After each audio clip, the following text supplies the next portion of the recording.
Diburei Emuna, Chelek Beis, Daf Nun Tes. By the way, in Uman, there were Yidden Orev Hashem, were unbelievable tzaddikim that lived unbelievably happy and good life. However, they lived their life in unbelievable poverty. Their eyes were always like Kodesh Baruch Hu. Until those around them didn't know that they were poor. They thought that they lacked nothing because they were so happy and the simcha came out of their face. Nobody ever helped them.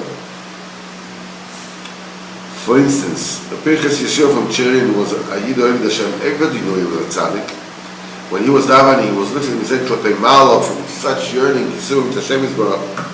The Children used to say when he was coming to this mess, he says, the Pirchas Yeshua, and his hands lifted up to Shemayim, he said, he got unbelievable fear and awe of Shemayim. So the Churinarov and everybody else knew the tzidkes and the kedusha and unbelievable kedusha of Pirchas Yeshua. But he was penniless, virtually penniless. He is so poor he didn't have another shirt to change for Shabbos. He worked for so long his entire body was filled with sores. So the question is, if everybody knows that Pirchas Yeshua is such a tzaddik, everybody knew how poor he was. And Chirin was a town full with rich people.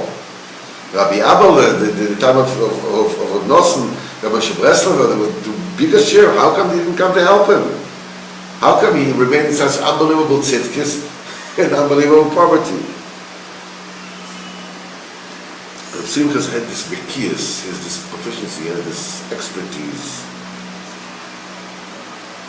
that he has to lift his hands to Shemayim, and you couldn't see on him at all the tsar, the anguish of his poverty.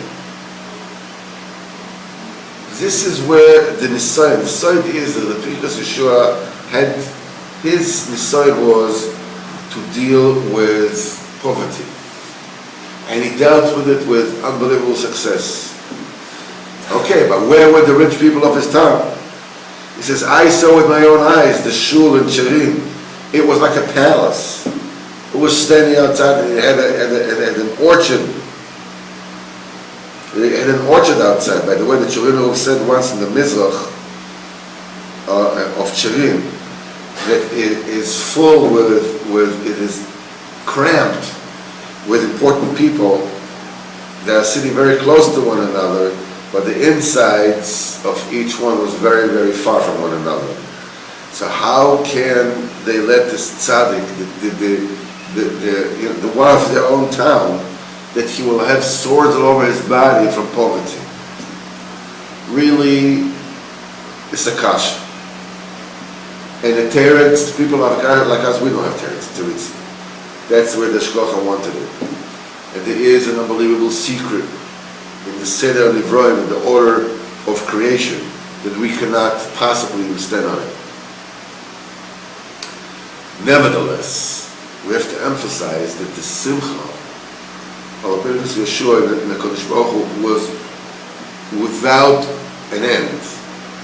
He lived such a good and happy life, and like one of the greatest ashirim. And this simcha was all over his family as well. When his small children didn't have what to eat, they went to bed without dinner. He used to console his wife. Let's thank Hashem Yisborach, at least our children have appetite. That means they're healthy, because sometimes there are children, specifically children of rich people, that even appetite they don't have to eat.